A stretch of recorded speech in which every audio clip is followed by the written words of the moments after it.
Краткотрајното невреме кое синоќа околу 18 часот ја зафати Кочанската котлина, по сериозни проблеми предизвика во делови од населбата Оризари. Именно неколку столбови од електромрежата поставена кај така наречениот пазарски пат беа целосно бутнати на земја или скривени, поради што дојде до прекин со снабдување со електрична енергија на поголем дел од населбата. Невремето беше многу почувствувано, над 80 км, може и преку 80 км на час дуваше силен ветер со грмежи и врнежи од дош. Какви последици, какви штети направи? Штети направи тука негде околу 2 бандери од електроевана се срушени начисто.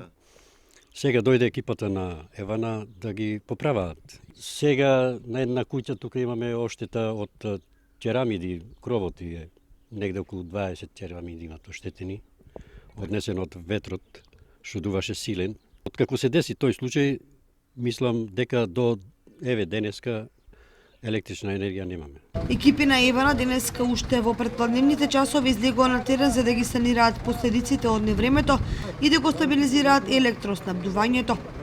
Местото каде што силниот ветер ги бутнал дрвените столбови, денеска го посети и градоначалникот Радко Димитровски, кој истакна дека состојбите брзо и ефикасно ќе бидат санирани.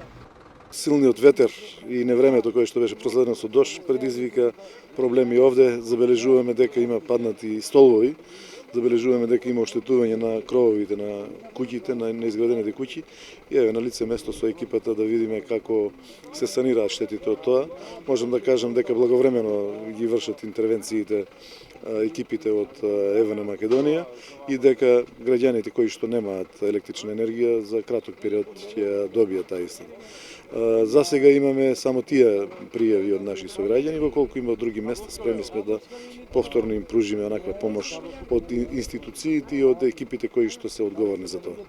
Покрај откорнатиот столб, ветерот оштетил неколку кровни конструкции на куќи кои останале без керамиди. Во текот на денот Евана изврши замена на столбовите и на електричната и телефонската инсталација, при што е решен проблемот со електрично напојување во овој дел од населбата.